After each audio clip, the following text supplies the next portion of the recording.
pour les véhicules Milo compose une partie importante de ce 50 %-là. Donc, le but, c'est d'illustrer pourquoi c'est là qu'on focus, pourquoi on met notre emphase vraiment sur l'électrification des transports, qu'on en parle peut-être plus que d'autres secteurs. Ben, c'est parce que ce secteur-là des transports viendrait nous transformer en bleu une partie importante là, du demi-beigne gris qu'on voit actuellement à l'écran. Quand on regarde maintenant les émissions de gaz à effet de serre qui sont émises par ces véhicules-là, ce transport-là, on voit que le transport routier, à lui seul, représentait 79,4 % des émissions de gaz à effet de serre du secteur des transports en 2019 au Québec. Et là, on remarque certaines tendances, entre autres l'automobile qui a une croissance de 10 % en termes du parc, là, mais une diminution des émissions de 17,3 %. Donc, les véhicules légers augmentent en nombre, mais les émissions ont diminué. Pourquoi? Ben, plein de raisons expliquent ça. Les gens ont changé dans les dernières années leur vieille voiture plus polluante par une voiture plus récente avec des meilleurs systèmes anti-pollution. Donc, évidemment, ça va donner un coup de main. Plusieurs se sont tournés vers l'hybride rechargeable, voire même, dans certains cas, le tout électrique. Donc, évidemment, les véhicules d'aujourd'hui, achetés en 2020, 21, 22, 23, consomment beaucoup moins, c'est-à-dire émettent beaucoup moins de pollution que ceux qui dataient, par exemple, de 1980. Bon, pour caricaturer un peu. Donc, on comprend que malgré l'augmentation du parc, il y a quand même une légère augmentation qui se traduit par, en fait, une diminution des émissions de gaz à effet de serre. Les camions, par contre, c'est autre chose. Les camions légers, une croissance de 288 %, c'est presque 3 fois plus, et une augmentation de 158 % des émissions. Et là où ça fait mal, c'est le véhicule lourd, une augmentation de 55 % qui représente 194 % d'augmentation des émissions. Donc, on voit là un immense potentiel d'amélioration là, des émissions de gaz à effet de serre. Si on est capable de décarboner autant que faire soit peu, le transport par véhicule lourd, particulièrement là, les très gros véhicules, les trains routiers, ce qui consomme énormément d'essence et qui émet énormément de pollution. Le circuit électrique, donc le réseau de bornes de recharge publique d'Hydro-Québec, est là justement pour donner un coup de main.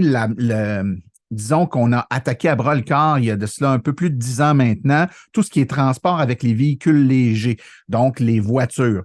C'était le premier réseau de recharge publique au Canada. On a, au moment où on se parle, 890 partenaires. On a presque 2500 sites de recharge. 5000, au-delà de 5000 bornes, donc un peu en bas de 900 bornes rapides et 4200 quelques bornes régulières. On a 285 000 membres, hein, c'est une croissance annuelle de 50 %. Virtuellement, ça veut dire qu'à peu près chaque personne qui a une voiture branchable là, a une carte ou un compte au circuit électrique. Donc, ça représente des millions de recharges sur notre réseau. Et on s'est distingué là, dès le début par le fait qu'on était les premiers. On a eu un réseau très diversifié, très vaste. Donc, on installe des bornes partout, pas juste dans les grandes villes, mais on a relié les grands corridors routiers du Québec et les villes et villages du Québec. Et on offre également des outils complémentaires qui vont venir agrémenter l'expérience parce que c'est pas juste de mettre l'énergie dans le véhicule qui est important, c'est l'ensemble de l'expérience. Donc, on offre dans notre application mobile un planificateur de trajet qui nous aide à se faire guider, par exemple, de Montréal à je ne sais pas moi, Gaspé, par exemple, ça va vous dire le temps que ça va vous prendre, où vous devez arrêter pour vous recharger, à quel pourcentage vous allez arriver, combien de temps vous allez devoir rester à la borne pour vous recharger. Donc, vous avez, avant de partir, le portrait précis de votre expérience avec des alternatives en cours de trajet. C'est fantastique. Vous avez également des offres promotionnelles de marchands qui sont à proximité des lieux où vous arrêtez pour vous charger et des conseils pratiques sur l'application. Donc, plein de trucs. Si vous n'êtes pas déjà familier, là, je vous conseille de visiter notre site Internet, le circuit électrique. On sait que le nombre de véhicules va augmenter rapidement. On parle de l'impact que ça a sur le réseau hydroélectrique. C'est un peu le but de la discussion d'aujourd'hui.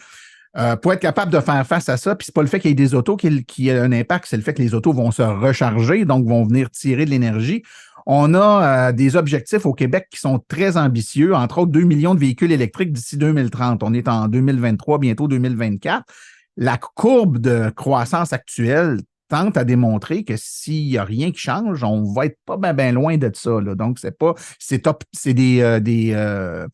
des prévisions ou en tout cas des objectifs qui sont ambitieux, mais tout à fait réalisables. Donc, tu sais, des fois, on voit des chiffres, on dit, on ne se rendra pas là, mais non, on risque de se rendre là. Et pour ce faire, ben, le gouvernement veut avoir un certain nombre de bornes de recharge sur le réseau du Québec.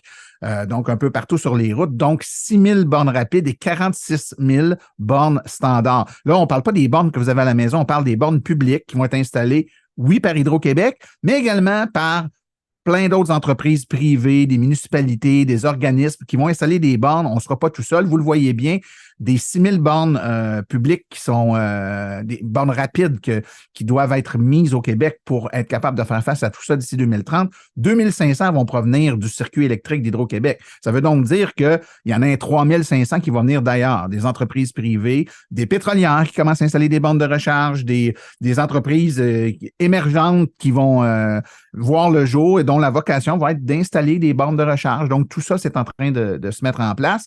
Et les bornes standards sur les 46 000, 7 500 vont provenir du circuit électrique d'Hydro-Québec. Donc, encore là, 35 000 bornes devront être installées par les entreprises privées et les organismes et les différents paliers municipaux, par exemple. Donc, on voit que l'offre va vraiment exploser, mais que ce n'est pas juste le circuit électrique qui va déployer ça. Par contre, ultimement, ce qu'il faut comprendre, c'est que pour ce qui est du réseau électrique d'Hydro-Québec, ça ne change rien. Peu importe le nom ou le logo sur la casquette du monsieur qui installe puis qui connecte la borne, elle va venir siphonner de l'énergie sur le même réseau. Donc, en termes d'impact pour nous, là, quand on le regarde du point de vue Hydro-Québec, ce qui nous intéresse, puis ce sur quoi on veut travailler, c'est les 46 000 bornes qui sont les cibles du gouvernement, là, donc les 46 000 bornes niveau 2 puis les 7 500 bornes rapides, ainsi que toutes les bornes résidentielles, hein, parce que vous avez peut-être un rôle à jouer chez vous, vous avez aussi des bornes, vont s'ajouter à ça des milliers, voire probablement, avant longtemps, des millions de bornes. On sait que ce n'est pas tout le monde qui a une auto qui va avoir une borne, mais 2 millions d'autos, là, il devrait avoir pas loin d'1 million de bornes, certains. Ce n'est pas juste du monde qui va vivre à Montréal puis qui ne s'installera pas de bornes parce qu'ils vivent par exemple, dans un triplex. T'sais. Donc, c'est beaucoup, beaucoup, beaucoup de points de recharge qui va tirer une quantité d'énergie ou de puissance en termes instantanés pas négligeable, mais ça, multiplié par le nombre de véhicules, ça va finir par avoir un impact très certainement sur le réseau et c'est là-dessus qu'on se bat. Donc, quand on regarde les prévisions, puis je passe rapidement là-dessus, mais c'est pour vous donner une idée des prévisions du déploiement des bornes rapides.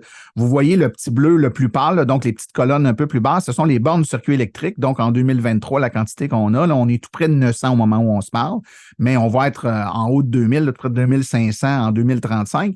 Mais vous voyez que le nombre total, qui inclut le marché privé également, donc il y a 4 fois plus là, de bornes qui vont être installées, voire même un peu plus par le marché privé que par Hydro-Québec. Donc, et ça n'existe pas actuellement. C'est un peu ça, ou très peu, là. C'est-à-dire qu'au moment où on se parle, si vous regardez 2023, la petite ligne bleue foncée est à peine plus grande que la borne bleu pâle. Donc, il y en a du privé, mais il n'y en a pas beaucoup, là. C'est une faible portion de plus que ce que nous, on installe. Mais en rendu en 2035, le portrait va être vachement différent. Donc, il va y avoir de la place pour tout le monde. Ça, c'est exactement le même tableau maintenant, mais pour les bornes standards, donc qui ne sont pas des bornes rapides, qui sont des bornes qui rechargent avec la même puissance qu'une borne que vous auriez à la maison, par exemple. C'est ce qu'on appelle des bornes niveau 2. C'est des bornes de destination, le genre de borne où tu te branches la journée pendant que tu es au travail ou tu t'en vas en meeting en quelque part pendant plusieurs heures puis tu vas te brancher là.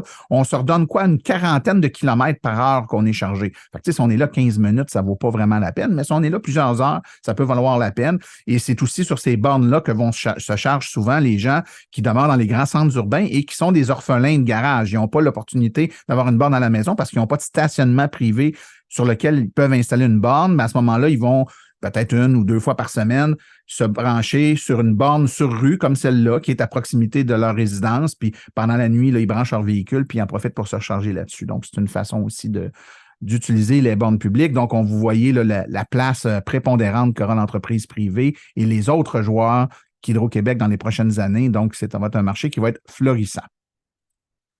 On va maintenant parler de puissance et d'énergie parce qu'on parle beaucoup de puissance ça va demander sur le réseau. On va parler de réserve d'énergie. Il y a des nuances importantes à comprendre entre les deux. Puis pour être capable de faire la distinction, je vais passer le micro à mon collègue Étienne qui va vous faire un beau survol de tout ça. À toi, Étienne. Merci, Martin. Donc, entrons tout de suite dans le vif du sujet. Donc, vous entendez souvent et la plupart du temps parler d'énergie. L'énergie, c'est sur quoi on facture l'ensemble des clients résidentiels. Donc, si vous jetez un coup d'œil sur votre facture énergétique, qu'on vous envoie, vous allez noter que tout est noté en kilowattheure. Et le heure est important. Ce n'est pas des kilowatts par heure comme la vitesse d'une voiture, mais bel et bien des kilowatts fois une heure, et ce qui donne un kilowattheure. Et la puissance, essentiellement, c'est le débit de cette énergie-là. Donc, on fait souvent l'analogie avec une piscine ou un boyau d'arrosage ou l'eau, finalement, c'est un très bon moyen de comparer. Et essentiellement, l'analogie de la piscine, c'est que si on a un seul robinet, ben, on va prendre à peu près 2 fois plus de temps pour remplir une piscine identique à celle de droite qui serait équipée de 2 robinets. Donc, dans ce cas-ci, on a la même quantité d'énergie requise et on peut imaginer ici qu'on a une batterie de voiture plutôt qu'une piscine. Bien, si on a une borne de recharge 2 fois plus rapide à droite, on va consommer, oui, la même quantité d'énergie, mais avec une puissance aussi 2 fois plus grande. Donc, essentiellement, faut bien faire la différence entre l'énergie et la puissance. Et je ne demanderai pas à nos auditeurs de devenir des spécialistes ici, mais juste vous souvenir que l'énergie se calcule en kilowattheure et la puissance en kilowatts, et un peu se souvenir qu'on a des enjeux dans les deux sens. Donc, on va continuer, puis je vais vous présenter quelques enjeux qui viennent avec l'un ou l'autre de ces activités-là ou de ces techniques-là. Donc, prochaine slide, mon cher Martin. Donc, on en a parlé en entrée de jeu. Aujourd'hui, c'était notre première journée, entre guillemets, de grand froid au Québec de la saison qui débute en général autour du 1er décembre et se termine à la fin du mois de mars. Donc, tous les jours, et ça, tous les jours de l'hiver, on note un appel de puissance très élevé pendant les matins et les soirs. Donc, on se trouve avec une forme de demande en bosse de chameau. Donc, cette bosse-là, ou ces 2 bosses-là, qui sont le matin et le soir, sont accentuées encore plus quand il fait très froid, suite aux demandes liées au chauffage. Donc, on a à la fois l'effet du matin et du soir où les gens sont actifs à la maison, et à ça s'ajoute le froid, donc le besoin qu'on a avec les thermostats et les systèmes de chauffage qui démarrent et qui demandent de maintenir les températures requises. Donc, par temps froid, on a une très, très grande demande d'électricité, et à ça se couplent donc justement les périodes de pointe quotidienne.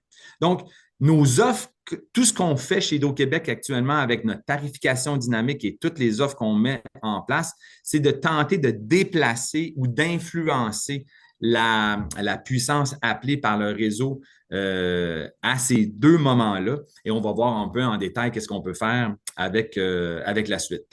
Voilà, Martin. Donc, la question maintenant. Pensez-vous qu'Hydro-Québec aura assez d'énergie pour alimenter tous les véhicules électriques dans les prochaines années? On vous laisse quelques secondes pour répondre.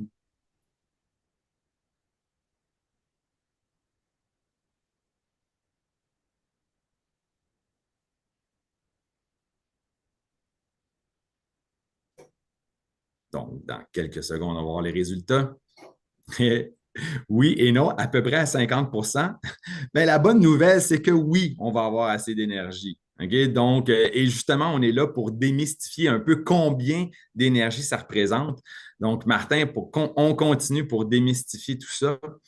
Donc, dans le tout dernier plan d'action qu'on a déposé, vous avez probablement vu les nouvelles avec notre nouveau PDG qui est allé montrer ces informations-là dans les médias et auprès de nos élus. Mais essentiellement, on a besoin d'augmenter notre capacité d'énergie, de production énergétique d'environ 60 TWh jusqu'en 2035. On va revenir à combien représente ce 60 TWh-là comparé à notre demande actuelle, mais on a aussi un objectif de compléter la décarbonation du Québec en 2050, et une bonne partie de cette décarbonation-là va passer par l'électrification. Donc, oui, les demandes sont grandes et on a besoin de se préparer en conséquence, mais on a le réseau et la capacité pour pouvoir accompagner les clients dans leur électrification. Donc, le plan d'action actuellement nous amène jusqu'en 2035, mais on ne perd pas de vue l'horizon 2050 qui vise une décarbonation et une forte électrification de notre parc de consommation énergétique. Suivante, Martin. Donc, dans ce plan-là, jusqu'en 2035, on a pour souvent parlé des grands projets industriels, Northvolt, entre autres, là, qui a été annoncé il y a quelques semaines. Ben ça, c'est le 25 que vous voyez à droite. Et la portion de gauche, essentiellement, c'est la décarbonation, une partie pour la décarbonation des industries, donc les grands pollueurs qui fabriquent un peu tout ce qu'on consomme, mais également un grand pourcentage, donc environ 40 pour l'électrification des transports et la décarbonation des bâtiments. Donc, deux marchés. Pourquoi on les sépare du reste? C'est que c'est deux marchés où on connaît la solution. On a des solutions aujourd'hui pour le faire et on n'a pas à inventer ou à trouver des nouvelles solutions de production comme dans le cas de l'industrie ou même pour faire venir des industries qui viennent de l'extérieur. Donc, pour la décarbonation, on a déjà la solution. Il faut maintenant juste la mettre en place. Ce n'est pas facile, mais le 40 en question, on va le décortiquer maintenant pour qu'est-ce qu'on sépare entre la portion transport et la portion bâtiment. On y reviendra dans quelques instants pour les statistiques. Donc, mais comment on fait pour arriver à chercher ou amener notre consommation à combler ces besoins-là? Bien, essentiellement, on commence en haut à gauche. On se demande quels seront les besoins. On prévoit la demande. On regarde si on a déjà les besoins suffisants dans notre parc actuel. Est-ce qu'on peut ajuster notre parc? Est-ce qu'on peut ajouter des petits morceaux dans notre réseau qui permettraient d'augmenter sa résilience? Est-ce qu'on a déjà couvert des stratégies ou non? Donc, on anticipe le besoin qui ne seront pas couverts par nos équipements actuels. Est-ce qu'on évalue évidemment si on rencontre toutes les exigences réglementaires et essentiellement, on s'amène à revoir et à faire des appels d'offres en énergie et on le fait à chaque année. Donc, le 60 TWh que j'ai mentionné, on va année par année trouver des moyens pour l'approvisionner et ça passe par tout, soit l'augmentation ou les ajustements qu'on fait dans le réseau actuel. Donc, ça représente comment aussi pour l'efficacité énergétique. Donc, on ne fait pas juste augmenter la production, mais on doit également faire d'efficacité énergétique. C'est ce que je parlais en entrée de jeu. Donc, notre nouvel objectif, parce qu'on sait, on a mis l'épaule à la roue, on avait un objectif qui ciblait environ 9 TWh à l'horizon 2032. On l'a rehaussé à 21 TWh à l'horizon 2035. Et ce n'est pas seulement l'objectif en efficacité énergétique d'Hydro-Québec, c'est l'objectif de l'ensemble des activités d'efficacité énergétique qu'on peut retrouver au Québec. Puis 21 TWh, justement, on parlait de combien de kilowattheures ou combien de térawattheures représentent les différentes consommations, mais 21, ça représente la consommation annuelle d'environ 1,2 million de ménages. Donc oui, c'est des objectifs très ambitieux, mais ce ne sont pas uniquement les consommateurs résidentiels qui doivent faire un effort, c'est l'ensemble des consommateurs, incluant nos industries et nos commerces et nos institutions. Et on va mettre toutes les activités en œuvre pour y arriver. À ça s'ajoutent donc des gains en puissance. Donc, pendant nos deux bosses qu'on a vues tout à l'heure, on doit trouver un moyen de déplacer ou retrancher 3500 mégawatts. Donc, pour vous donner une idée, c'est l'équivalent de la puissance combinée des centrales de Manic 5 et des centrales de la Romaine.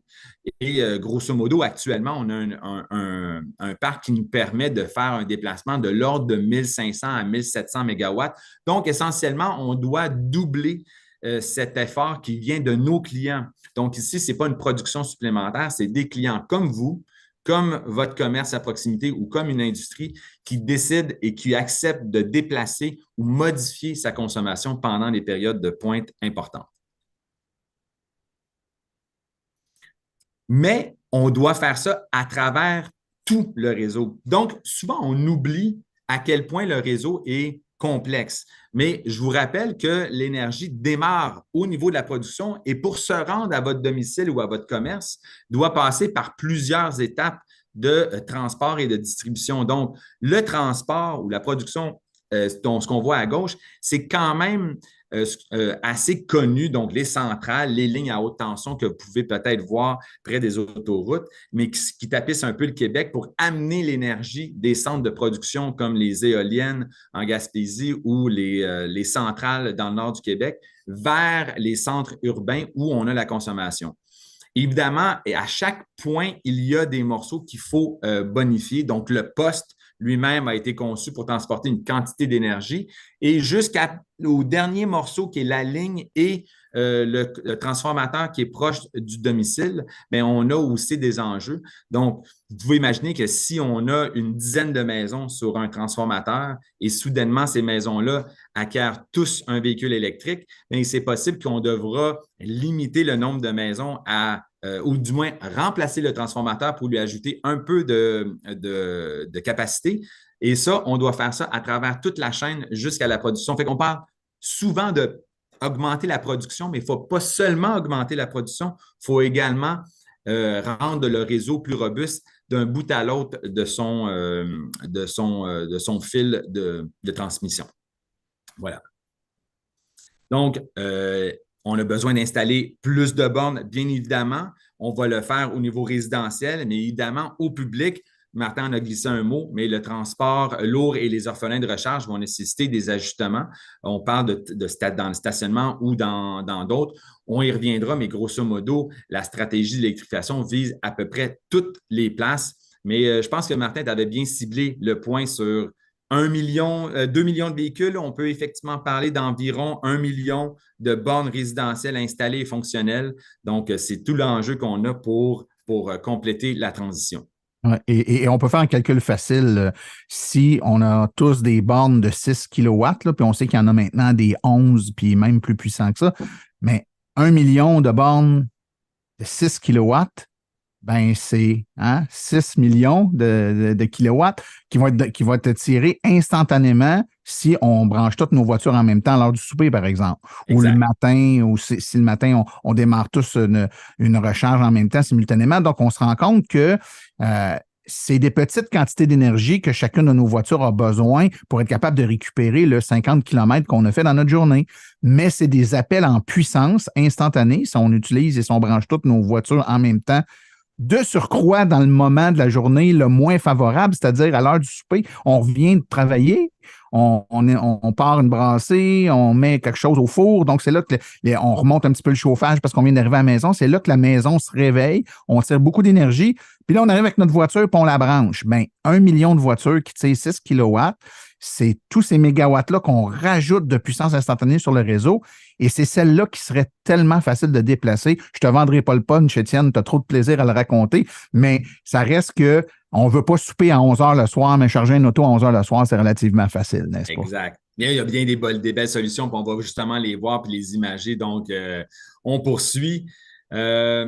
Donc, la prochaine question, en fait, il y en a deux, c'est programmez-vous, si vous avez un véhicule électrique, on a vu qu'il y avait environ le quart, est-ce que est-ce que votre véhicule est programmé pour choisir votre heure de chargement et êtes-vous ou non abonné à une forme ou une autre de tarification dynamique ou ILO?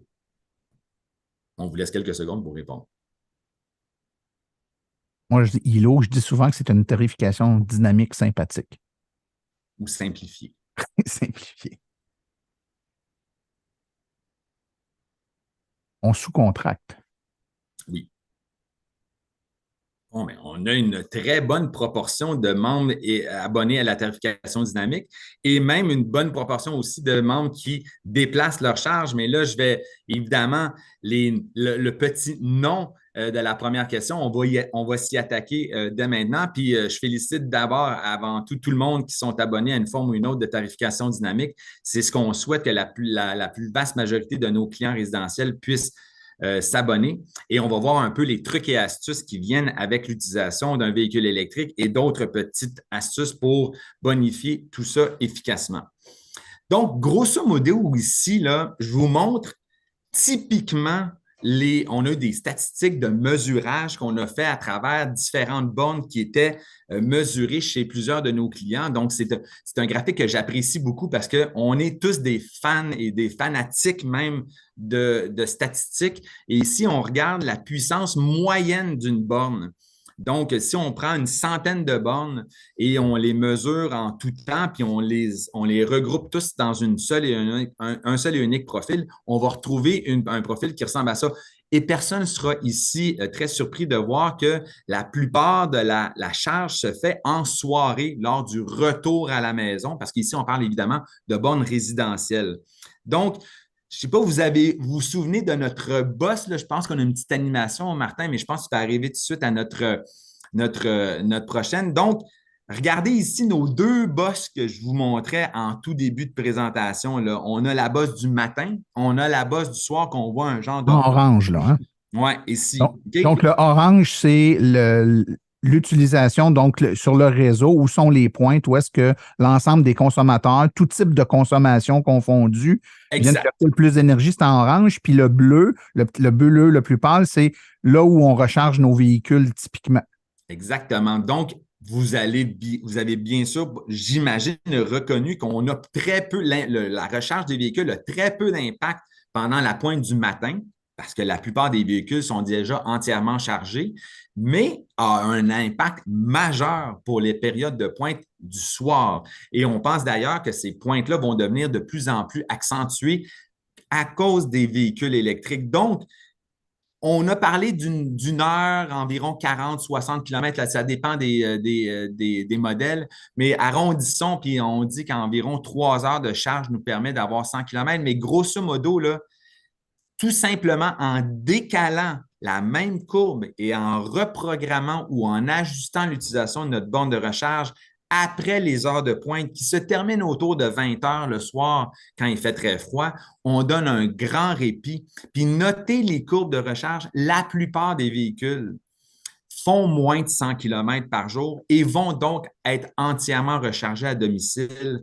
en 3 heures ou moins. Donc, le message qu'on envoie à l'ensemble des électromobilistes ou des futurs électromobilistes, c'est si vous êtes, et surtout si vous êtes abonné à une forme de tarification dynamique, ce qu'on vous demande de faire, c'est de déplacer votre charge après les heures de pointe et profiter de l'espace qui se trouve pendant la nuit pour que le véhicule soit entièrement chargé, mais après ces heures-là. Donc, c'est vraiment le message et l'impact est majeur. On parle là, comme disait Martin, que tout le monde arrive en même temps, puis je pense que plusieurs se souviennent de la publicité qu'on a sur les différentes plateformes où on entend la petite chanson de Louis-Jean Cormier et on fait tout en même temps. Bien, ce qu'on souhaite, c'est que changer un peu ce tout en même temps-là. On ne veut certainement pas vous empêcher de charger votre véhicule, mais de reconnaître que le véhicule est souvent pratiquement entièrement chargé déjà quand vous revenez à la maison et de reporter cette charge-là quelques heures plus tard, idéalement après 21 heures ou 22 heures, mais au moins éviter cette pointe d'arrivée entre 5 et 7 heures là, qui se retrouve à avoir essentiellement tout le monde en même temps. Ouais. Voilà, donc, moi, il y a quelque chose que je retiens là-dedans, Étienne, dans ce que tu dis, puis je pense que c'est important pour l'effet émotif. Là. ouais. Puis je le disais en boutade tantôt, il y a des mauvaises langues qui disaient ben, c'est ça, Hydro veulent qu'on lave notre linge la nuit. Puis, trouvez-nous un endroit où on a déjà dit aux gens de laver leur linge la nuit, on n'a jamais fait ça. Mais déplacer la recharge du véhicule, c'est assurément l'objet énergivore le plus facile à déplacer. Vous le programmez une fois, ça prend 5 minutes. Mettons 10 si vous cherchez dans le manuel, vous ne savez pas comment faire. Et c'est fait pour toujours. Vous n'avez plus besoin d'y toucher et votre véhicule va automatiquement démarrer sa recharge, non pas quand vous le branchez en finissant de travailler, mais décalé dans le temps à 9 heures, 10 heures, peu importe l'heure que vous aurez programmé. Donc, vous faites votre recharge décalée par rapport à la pointe. Ça, c'est le premier item. Mais le deuxième item, c'est que les gens ne le font pas parce qu'ils ont peur que leur auto ne soit pas chargée le lendemain matin. Écoutez, vous allez typiquement mettre une quarantaine de kilomètres par heure que vous allez charger entre 40 et 50, là, mettons, ça dépend des chargeurs, évidemment. Là. Vous avez amplement le temps. Si vous vous branchez quand vous arrivez de travailler, votre auto va être pleinement chargée à 8 heures le soir ou 9 heures le soir. Là, à la place, ça va être chargé peut-être à minuit, à 2 heures du matin. Mais à 6-7 heures le lendemain matin, vous allez être plein, à moins d'avoir une voiture avec une batterie immensément grande. pour laquelle vous roulez toute la journée puis vous la videz complètement. Mais si vous êtes dans un cas particulier comme celui-là, ben vous êtes l'exception qui confirme la règle, puis c'est correct, chargez-vous. Mais ceux qui peuvent le faire, c'est un coup de main hyper facile et sans conséquences pour vous, mais avec beaucoup de conséquences positives pour l'énergie globale disponible au Québec. Exact. Puis on faisait référence à laver le linge, qui n'était pas une bonne solution, mais par exemple, le message de notre ministre parlait de déplacer son lave-vaisselle. Mais le lave-vaisselle, justement, lui aussi, il a une programmation et c'est pour ça qu'on l'aime bien comme exemple, parce qu'on peut le partir à minuit ou à 1 heure du matin. Et en plus, pendant qu'il va faire un peu de bruit, on va déjà être en train de dormir. Ben, c'est un petit peu la même affaire avec le véhicule électrique, comme Martin l'a identifié. Alors, on prend un peu de temps sur on prend une petite pause d'arrêt là, pour bien vous convaincre qu'il est possible d'être entièrement autonome avec le véhicule électrique en profitant des heures creuses de la nuit. Et c'est cette activité-là de déplacement qui va permettre à Hydro-Québec de pouvoir assumer tous les besoins énergétiques dans le cadre de la conversion et l'électrification. C'est des gestes comme ça qui sont essentiels pour qu'on puisse le faire. Et on a les outils et les options tarifaires qui incitent et qui vont vous permettre de tirer le bénéfice le plus grand de ce déplacement de la charge vers des heures qui sont moins exigeantes sur le réseau. Voilà. Donc, comment s'inscrire aux options tarifaires? Bien, il y a plusieurs. Là, on est rendu le 7 décembre. Il y a une des options, malheureusement, qui est plus disponible, c'est le FlexD. On devait s'inscrire avant le 1er décembre, mais cette option-là est maintenant en cours et en vigueur pour ceux qui se sont inscrits. Par contre, en revanche, le crédit hivernal est toujours disponible et vous pouvez vous inscrire en tout temps. Donc, ce sont les disponibilités sans aucun investissement de votre part, avec les outils et la programmation que vous avez déjà dans vos équipements et aussi quelques bons gestes que vous pouvez faire sur le chauffage ou autres charges. Et ça, c'est la portion, donc, nécessitant aucun investissement supplémentaire, qui est la tarification dynamique de gauche. Et si vous êtes intéressé à un contrôle entier par une plateforme dédiée comme ILO, à ce moment-là, ben, vous n'avez plus à lever le petit doigt. ILO s'occupe de tout. Donc, à votre guise, donc vous programmez, vous lui dites une fois. Martin parlait de 5 ou 10 minutes, je pense que c'est à peu près ça que ça prend pour décider nos points de confort. Et ILO, par son système de communication, va permettre de faire le contrôle de vos équipements, comme les thermostats, les interrupteurs et vos bornes de recharge, et arriver à faire un effacement complet pendant la période de pointe. Et à ce moment-là, vous allez avoir la rémunération qui vient avec vos gestes, mais en n'ayant fait aucun autre geste que la programmation initiale. Donc, vraiment, deux options très intéressantes, l'une avec un peu plus d'installation, puis l'autre avec vos équipements. Donc, souvent, je dis, commencez par regarder comment ça fonctionne avec les équipements actuels, puis apprivoiser un peu les opportunités qui peuvent être faites avec la tarification dynamique traditionnelle. Et si vous voyez que vous êtes capable d'en faire plus ou vous voulez déléguer le travail à une autre entité, ben, ILO s'occupe de ça. Il y a d'autres solutions aussi qui s'en viennent et qui vont s'ajouter à l'offre ILO pour différentes applications. Donc, restez bien branchés sur les différentes opportunités. Il y en a d'autres à venir et on ne lâchera pas. On ajoute les petits commerces, les systèmes centraux, les bornes de recharge et plein d'autres systèmes qu'on veut intégrer dans le profil ILO de façon à ce qu'on ait le plus grand parc d'équipements connectés qui puissent répondre aux demandes de tarification dynamique, mais automatiquement. Donc, ça fonctionne essentiellement en contactant ILO. Faites votre appel, posez les questions. Le site web est complet. On a des kits de départ et autres qui fonctionnent et qui peuvent être appliqués. On voit aussi la borne EV d'outils ici qui est compatible. On croit aussi que plusieurs autres bornes communicantes vont s'ajouter à l'écosystème d'ILO dans les prochaines années.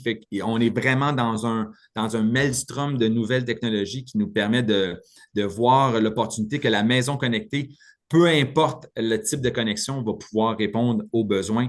Donc, si c'est une opportunité pour vous, faites-le. C'est quand même très intéressant et ça vous permet de déléguer justement le travail de contrôle à ILO et vous pouvez dormir la tête tranquille. Voilà. Donc, on arrive près de la conclusion. Je voulais parler un peu de ce qui s'en vient dans le contrôle du véhicule. C'est quelque chose qu'on entend. Est-ce que mon véhicule va pouvoir alimenter ma maison? Comment je vais pouvoir profiter de ma batterie ici et là? Donc, on est vraiment, encore une fois, là, je parlais d'îlots et de plein de trucs qui s'ajoutent. Ici, on est à la même place. Il y a les fabricants de véhicules électriques offrent de plus en plus d'opportunités de contrôle et de disponibilité de leurs équipements. Donc, je voulais juste dresser un portrait du nom qu'on donne à différentes stratégies. Donc, le véhicule à charge ou vehicle to load, c'est peut-être ce que vous avez reconnu dans certaines publicités de certains fabricants où on branche n'importe quoi dans une prise traditionnelle dans un véhicule. Donc, souvent, ces charges-là peuvent prendre une charge comme un frigo, un congélateur ou une petite partie de la maison. Donc, ça vous permet d'avoir une autonomie, que ce soit en camping, que ce soit peut-être pendant une courte période ou une courte panne. Donc, ça vous permet d'alimenter une charge à la maison grâce à une prise traditionnelle qui se trouve sur le véhicule.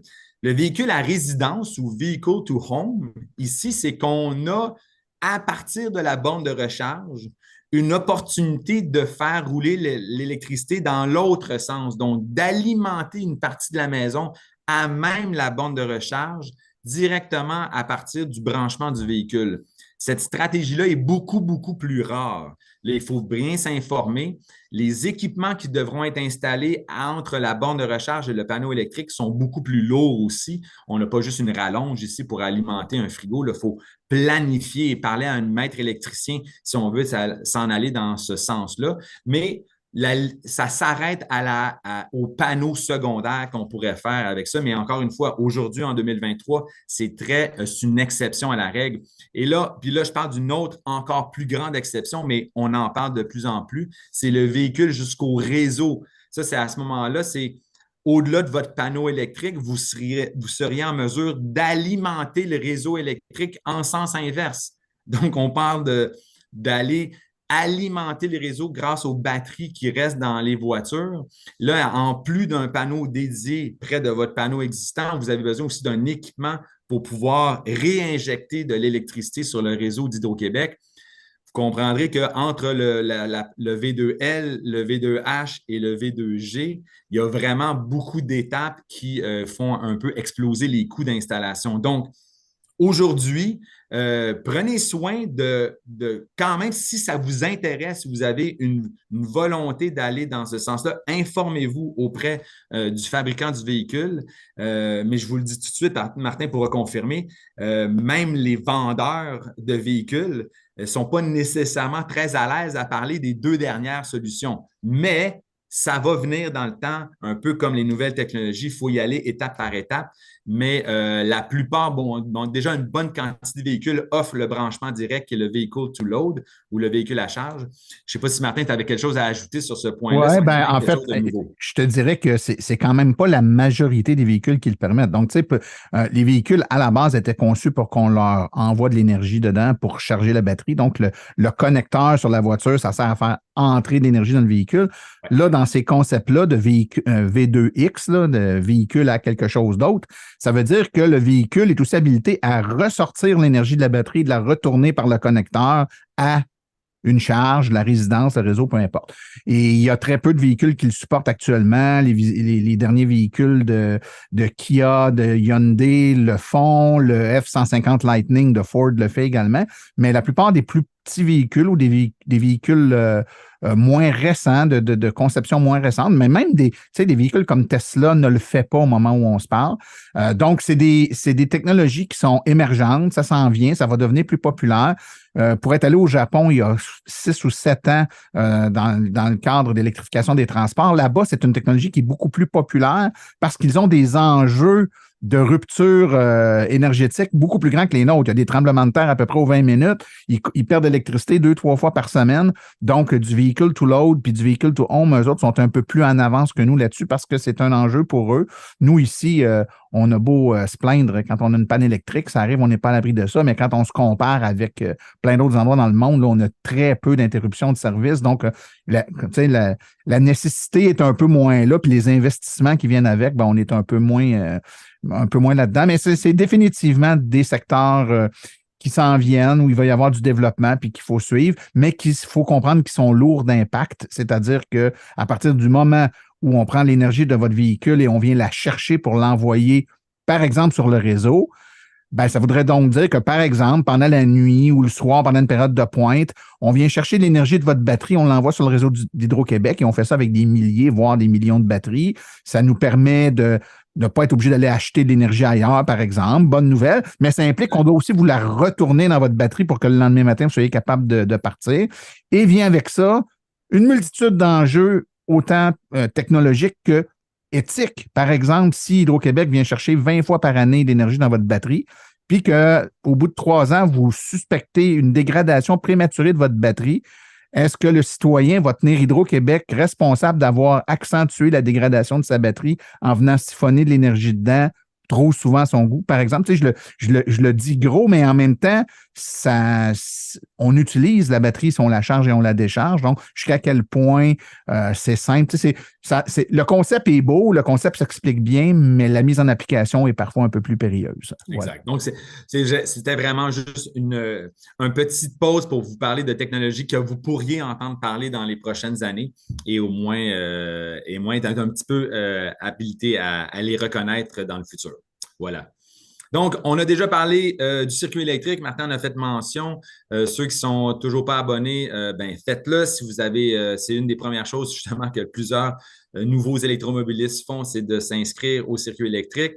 À droite, on a ILO. Vous pouvez les rejoindre. Il y a des professionnels qui vont évaluer votre situation si elle est compatible à la solution et prendre rendez-vous pour l'installation et vous faire une offre qui va être à la hauteur de vos espoirs, j'espère. Et évidemment, pour toute autre question face à votre facturation ou des enjeux, ben, notre service à la clientèle résidentielle est bien sûr toujours disponible, soit par les canaux web sur notre site web ou au numéro de téléphone que vous voyez là. Donc, n'hésitez pas à les rejoindre pour des questions en efficacité énergétique, pour des questions sur l'opportunité de vous abonner à la tarification dynamique traditionnelle. Donc, c'est tous des activités que notre équipe de service à la clientèle peuvent vous aider à mettre en branle et participer justement à une transition énergétique où l'ensemble de la clientèle va justement faire son effort et assurer qu'on ait une transition égale, uniforme et sans enjeu d'approvisionnement parce que c'est tout le monde qui a besoin essentiellement de participer pour qu'on puisse y arriver. Voilà. Ouais, moi, j'inviterais les gens la majorité quand même des participants qui n'ont pas de voiture électrique, de télécharger l'application du circuit électrique. Il n'y a pas besoin d'avoir une voiture électrique pour l'installer. Pas besoin de mettre de fonds non plus, de connecter de carte de crédit parce que n'ayant pas de voiture, vous en rechargerez pas de toute évidence. Mais ça vous permet quand même d'utiliser l'application, chercher les bornes, voir où elles sont, voir les fonctionnalités, utiliser le planificateur de trajet, voir un peu comment ça fonctionne. Vous allez voir, ça va vous familiariser puis probablement vous démontrer à quel point il y a plus d'enjeux vraiment au Québec, là, à rouler électrique. Il y a des bornes partout, sont faciles à trouver, faciles à utiliser, puis les outils technologiques mis à notre disposition rendent l'expérience d'autant plus agréable et sans soubresaut. Voilà. Donc, je pense qu'on va être rendu à la période de questions, mon cher ami. Exactement. Marie-Ève, on te laisse la parole. Oui, bien, merci pour tous ces beaux propos, très intéressants. On a quelques questions. Je vais commencer avec celle qu'on a reçue en tout premier. Sachant que l'île de Montréal a des défis de surcharge électrique plus prononcés qu'ailleurs, la recharge de niveau 3 ne devrait-elle pas être réservée à la couronne de Montréal? Pourquoi en installer au cœur de la ville? Quelle application le justifie pour le véhicule de promenade? Excellente question. C'est une excellente question. Tu veux que je réponde, Étienne? Vas-y, Martin, ouais. j'ajouterai au besoin. Ben, c'est une bonne question. En fait, il y a plusieurs raisons qui le justifient, là. Et effectivement, une recharge rapide va solliciter en puissance le réseau de façon un peu plus accrue. Donc, si c'est une borne de 50 ou de 100 kilowatts, ben, on va tirer 100 kilowatts. Contrairement à une borne résidentielle ou une borne sur rue qui va en tirer 6, par exemple. Mais il faut comprendre que le véhicule qui s'y charge va rester là très peu longtemps. Donc, la demande en puissance va être relativement courte dans le temps. Il y a un paquet de scénarios pour lesquels c'est très peu soit utile ou même envisageable d'utiliser de la recharge niveau 2. Par exemple, il y a des gens qui vivent dans des quartiers résidentiels de Montréal dans lesquels il n'y a actuellement pas ou très peu de recharge niveau 2 et qui doivent donc compter sur un arrêt relativement rapide à une borne rapide entre la maison et le travail qui tous les deux peuvent se trouver sur l'île de Montréal, par exemple. Une fois par semaine, là, ils arrêtent 20 minutes, 30 minutes, 40 minutes sur une borne rapide, puis leur recharge de la semaine est faite. Ces gens-là ne pourraient pas attendre là pendant 5 heures ou 6 heures que le véhicule soit plein et il n'y a pas de borne près de leur travail ou près de leur maison qui leur permet de laisser la voiture branchée. Donc, ça va être de moins en moins le cas, mais au moment où on se parle, c'est le cas. Il y a aussi des utilisations de plus en plus grandes dans des contextes commerciaux. Il y a des camions, il y a des électriciens qui ont des camions électriques, il y a des plombiers qui ont des camions électriques, il y a des compagnies de livraison de colis qui ont des camions électriques et qui sont dans un mode de fonctionnement où ils doivent arrêter 1-2 fois par jour, faire des courtes recharges rapides pour être capable de continuer leur journée. Donc, dans ce cas-là, ça prend également des bornes rapides. Mais vous en conviendrez, si vous êtes électromobiliste et bien au fait des bornes de recharge, que c'est pas sur l'île de Montréal qu'il y a le plus de bornes rapides. Il y en a beaucoup plus sur la couronne nord, la couronne sud, par exemple. Donc, le modèle ressemble déjà un peu à l'idéal que vous proposez. Voilà. Et pour reprendre la question sur l'enjeu de l'accessibilité à l'électricité sur l'île de Montréal, oui, c'est un enjeu. Le réseau est plus dense et aussi plus difficile à densifier encore plus dans l'île de Montréal qu'ailleurs en couronne. Mais ce ne sont pas juste les bornes de recharge qui présentent un enjeu. L'électrification des bâtiments présente le même enjeu où plusieurs bâtiments qui sont actuellement, par exemple, chauffés au gaz naturel devraient ou prévoient transiter tranquillement vers une portion électrique. Et c'est pour cette raison-là, essentiellement, qu'on invite les bâtiments à se décarboner, mais pas uniquement en électrifiant la partie la plus facile, en utilisant, par exemple, des stratégies de biénergie où le réseau, justement, existant a la capacité de le faire. Donc, essentiellement, c'est un peu de tout qu'on a besoin. Au même titre que l'électrification des transports, l'électrification des bâtiments et tout le reste dans le centre de Montréal nécessitera une juste utilisation de l'énergie au bon moment. Et mais je pense qu'au niveau des bornes de recharge, Martin l'a bien identifié qu'on va maintenir la distribution des bornes, surtout sur les axes routiers et un peu moins au centre-ville de Montréal. Mais malgré tout, il va y en avoir quelques-unes qui vont desservir des besoins très particuliers. Merci. J'enchaîne avec la prochaine question. Quelle taille de batterie utilisez-vous dans vos calculs pour estimer la capacité requise pour les 2 millions de véhicules électriques? Je vais la prendre, cette question-là. En fait, la taille de batterie n'a à peu près rien à voir avec ces calculs-là. Okay? Donc, ce n'est pas la taille de la batterie qui nous importe ici, c'est le kilométrage. Okay? Donc, le fameux combien de kilomètres on fait avec 1 kWh. Et grosso modo, en général, on est habitué à entendre parler de litres par 100 km. Ben, nous, on est de plus en plus habitué à parler de kilowattheure au 100 km. Puis en grosso modo, la moyenne des véhicules, jusqu'à tout récemment, ça tournait autour de 20.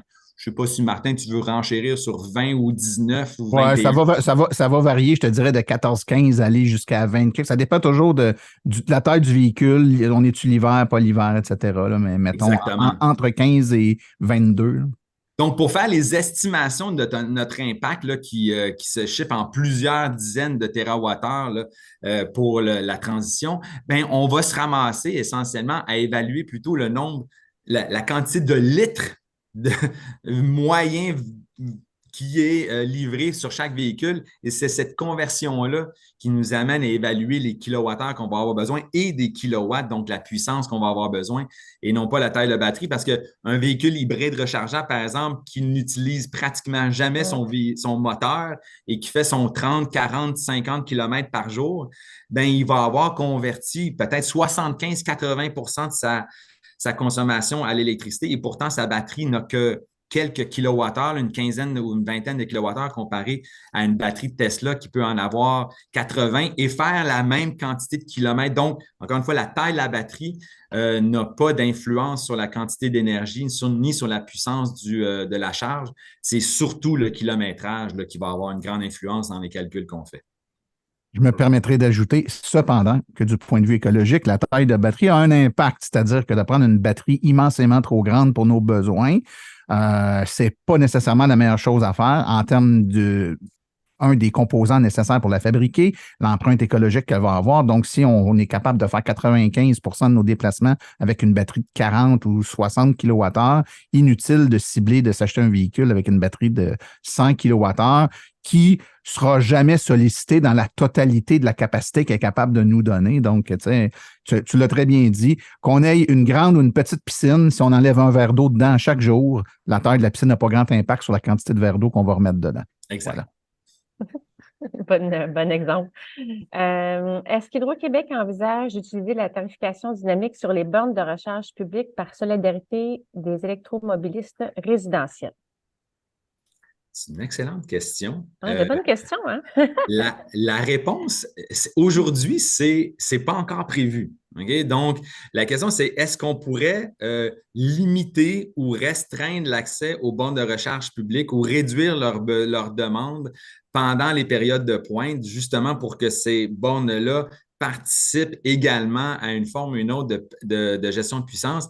Mais là, ça devient très compliqué à avertir notre population, notre clientèle qui utilise les bornes de recharge, de dire hey, attention, on est en période de pointe, votre charge débutera à 9 heures ou débutera à 20 heures. Ben là, on est dans une situation où l'électromobiliste s'attend à un branchement et tout ce qui vient avec. En revanche, j'ajoute un point sur cette question-là, c'est qu'en est-il dans les stationnements étagés? Qu'en est-il dans les stationnements, par exemple, de bâtiments multilogements qui peuvent agréger plusieurs bornes de recharge dans un seul point d'attache? À ce moment-là, on est dans une situation, on est dans un commerce, on est dans un stationnement privé d'un bâtiment multilogement. Et à ce moment-là, on est dans une communauté qui peut participer à une forme de tarification dynamique. On n'est plus dans le public, on est un petit peu dans le privé. Puis le commerçant qui décide, qui dit à ses employés, vous avez beau vous brancher, vous ne serez pas alimenté avant 9 heures ou à 16 heures, on va arrêter parce qu'on participe à la tarification dynamique. Je dis bravo parce qu'il faut le faire. Et au même titre, un syndicat de copropriété ou un gestionnaire de bornes de recharge dans un bâtiment multilogement, et on en voit de plus en plus qui s'installent un peu partout, peut décider de dire, ben, en passant, pour avoir un bon tarif pour votre recharge, ben, les bornes seront suspendues entre 9 heures, à partir de 9 jusqu'à 9 heures le matin, par exemple, et débuteront les charges seulement à 8 heures en soirée. Et vous, comme un peu Martin l'a montré avec moi tout à l'heure, les charges sont en général entièrement disponibles pendant les périodes hors pointe et c'est la même chose pour les multilogements. Donc, on pourrait dire qu'il y a les charges publiques qui risquent de rester telles quelles, les charges maison qu'on influence avec la tarification dynamique et aussi les charges semi-publiques ou en collaboration ou en colocation qui, elles, auraient intérêt à participer à une forme ou une autre de tarification dynamique et on l'offre à ces exploitants-là quand c'est disponible. Je ne sais pas si tu voulais ajouter quelque chose, Martin. Non, c'est très complet. Parfait. Merci beaucoup. Selon vous, les voitures hybrides branchables nécessitent-elles une borne de recharge de niveau 2? En fait, là, il faudrait bien comprendre le sens de la question. Est-ce que ça nécessite une borne de recharge niveau 2 en opposition avec une niveau 1, donc la borne inclue avec le véhicule? Ma réponse est, dans le cas d'une hybride branchable, pas nécessairement. C'est-à-dire que la batterie étant tellement petite, Il va arriver très peu de cas où la borne niveau 1 inclus avec le véhicule, à l'achat du véhicule, il y aura très peu de cas où elle ne sera pas suffisante pour recharger le véhicule totalement pendant la nuit. Il faut comprendre que parfois, cependant, l'hiver, quand il fait très froid, là, des journées glaciales, là, moins 25 degrés, ben, la batterie étant très froide, elle va être beaucoup plus longue à charger. Il pourrait y arriver des petits cas où la batterie ne serait pas totalement chargée, ce qui, dans le cas d'une hybride rechargeable, est un moindre mal puisqu'il y a toujours l'alternative de l'essence dans le véhicule pour prendre la relève. Donc, le consommateur n'est pas pris à court, il va pouvoir faire sa journée quand même. Dans le cas d'une voiture 100% électrique, par contre, la borne niveau 2 est quasi essentielle. La borne niveau 1 ne sera pas suffisante pour recharger adéquatement le véhicule la nuit, particulièrement quand il fait froid. Là. Donc, il va y avoir des périodes de grand froid de plusieurs jours où, de jour en jour, la batterie va avoir de moins en moins d'autonomie parce que la nuit, on ne réussit pas à reprendre ce qu'on a perdu le jour. Puis là, la plupart des gens qui ne le font pas le regrettent et finissent par s'en acheter une ou se trouver une façon de se charger niveau 2. Donc, en clair, pour l'hybride branchable, c'est pas nécessaire à 100%. C'est mieux, ça va être plus rapide. Ça va éliminer toute possibilité qu'on soit pas capable de faire notre journée juste à l'électricité sans prendre de l'essence, mais c'est vraiment pas une obligation, selon moi. Oui, c'est une question, en fait, est-ce qu'on veut décarboner notre utilisation au maximum ou non? Si oui, ça prend un niveau 2 pour assurer une charge quand même assez complète à chaque jour. Mais parce que je vis d'expérience, j'ai une hybride rechargeable justement. Et charger la batterie au complet après un transport un peu plus long que d'habitude, ben, ça prend une douzaine d'heures. Donc, et 3 heures ou à peu près pour une borne de niveau 2. Donc, c'est du simple au triple. Là, je sais quel auto que t'as. Oui, ben c'est ça. Donc, c'est l'exemple qui dit, on se débrouille avec le niveau 1 quand on est en visite chez quelqu'un et compagnie. Ça permet de se débrouiller. Mais j'imagine que certains qui ont un horaire plus stable peuvent effectivement arriver à se débrouiller avec une niveau 1. Donc, je pense que la réponse de Martin est assez complète de ce côté-là. Merci. On va prendre une dernière question, parce que là, je me rends compte qu'il est 10h04. Dernière question. Bonjour. Concernant les véhicules moyens et lourds, comment faites-vous la prévision de demande? Avez-vous une idée du calendrier prévisionnel de conversion de ces catégories de véhicules? Ah, c'est une bonne question que je vais prendre parce que c'est mon dossier. Oui.